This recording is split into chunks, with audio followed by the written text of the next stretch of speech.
is Krista Alexandersson. I come from Canada and I work with YWAM Youth with a Mission. This morning I have the privilege to share with you a little bit of the journey that I'm on with the Lord and what He's teaching me about living in the today and finding God in the ordinary. Now, we live in a really busy day and age. We have so many wonderful modern conveniences and new technologies that have meant that we have a lot more opportunity to do things that we never had before. As well, I think we're connected to one another in ways that we never were able to do before. We're effective, we're efficient, and we were able to create more opportunity to fit in more stuff, which is wonderful, but I think has led to the fact that we are a lot busier because we've filled our time with even more things to do. If you're like me, sometimes by the end of the day, I can feel a little bit full, bombarded with text messages, WhatsApps, different social media platforms that I'm hearing from, notifications, emails, reminder alarms going off on my phone, that by the end of the day, I just feel a little bit stressed. And it was interesting, I was reading an article not long ago where they interviewed people and they said that the average response in the West to people when you asked, "How are you?" was, "I'm good, but I'm a little bit busy and I feel really stressed." And I can relate to that because that's the place that I was finding myself in not too long ago. Now, I'm a busy mom of 4 small kids. So take away technology, life for me is just going to be busy anyway.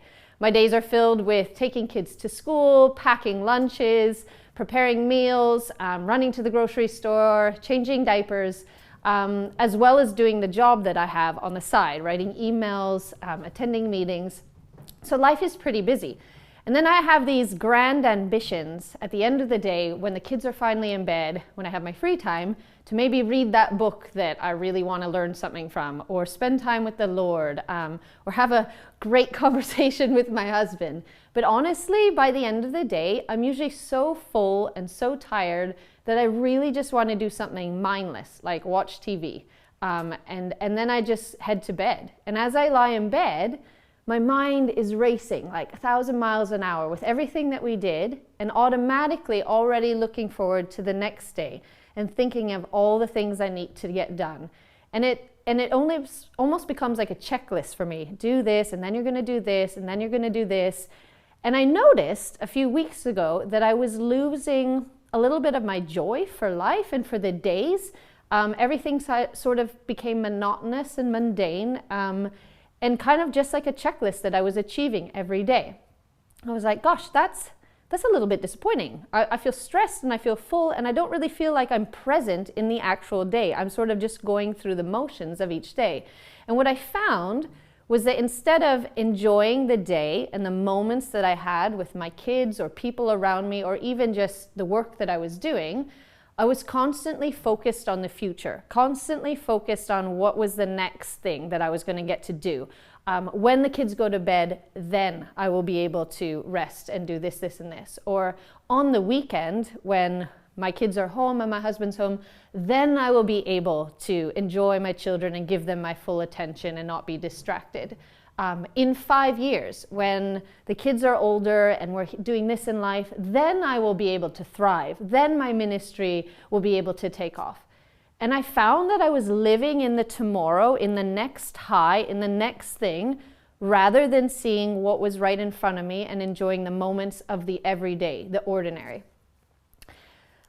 I thought about this and I was challenged and I thought, this cannot be what life with Christ is about.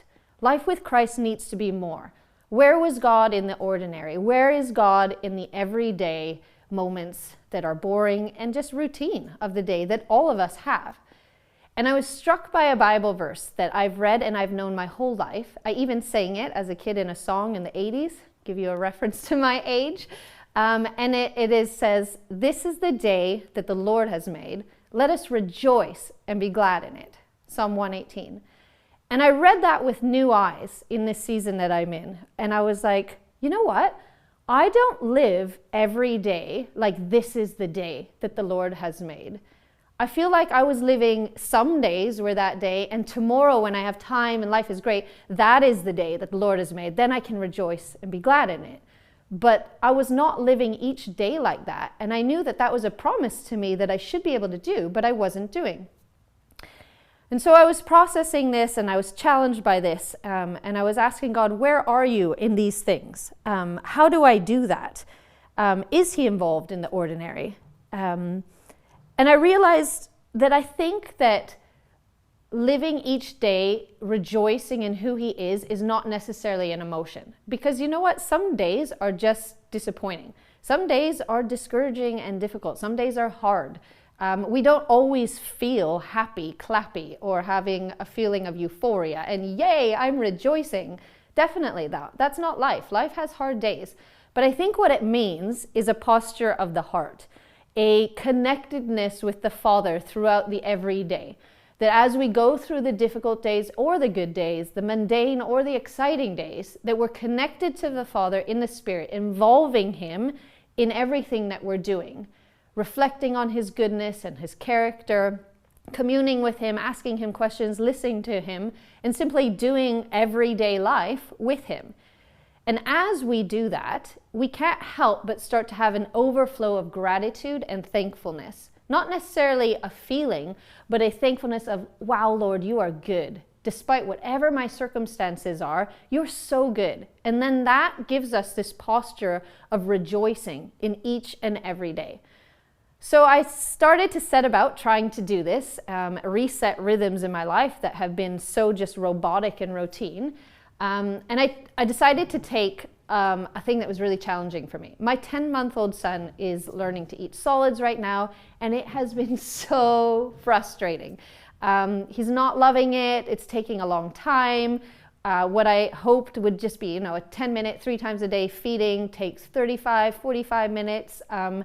And I was finding it was becoming a burden to have to think of 3 times a day. We're going to have to go through this battle, food everywhere.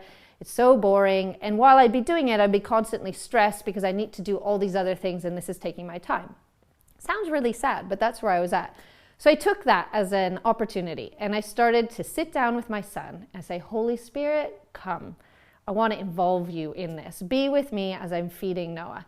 And I would take time to talk with Noah, play with him, not be physically stressed. And I noticed that he relaxed more, that he saw that I wasn't constantly away or answering my phone and rushing to try to feed him. His whole posture relaxed. And actually, feeding Noah started to become pleasurable, which I never would have thought of before. Still messy, still a lot to clean up, but it became a moment of intimacy with my son as I related with him and as I even prayed over him and took time with the Father.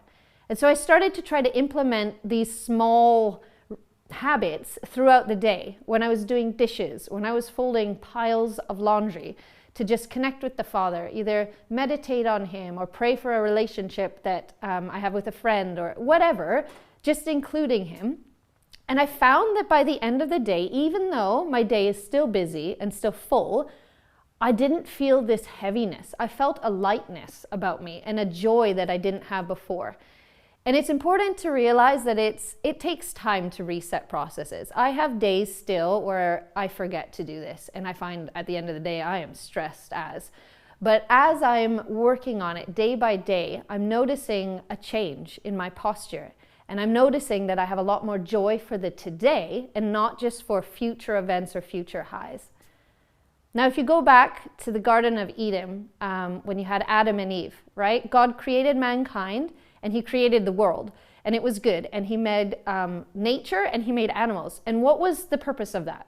Before the fall of man, the sole purpose of mankind was to work the garden, take care of animals, and enjoy walking through all of that life with the Father. That was it. God created us to have relationship and intimacy with him while we're doing everyday life. In their case, weeding and picking fruit and taking care of animals and all that every day, because work is good and that's what God created them for, but it was intended to be included with him, in communion with him throughout the day. And I think sometimes today we've lost that purpose in our life. We've become so distracted by the busyness of everything around us that we've forgotten the sole purpose of why we were created. And I think if we can just implement that that thinking again and that longing to have him in the everyday, in the ordinary, it will transform us from the inside out. And I believe that if we do that, we can truly say, wow, this day, whatever day it is the day that the Lord has made. I can rejoice and I can be glad in it. So I want to encourage you guys today, whatever it is that lies ahead of you, if it's work or if it's taking care of kids or meeting friends for coffee, whatever it is, that you would try to be intentional about involving the Father and resting in the presence of God as you go about your day. And I can guarantee you that it'll make a massive difference and you'll feel a lot of the joy of the Lord by the end. Have a wonderful day. Okay.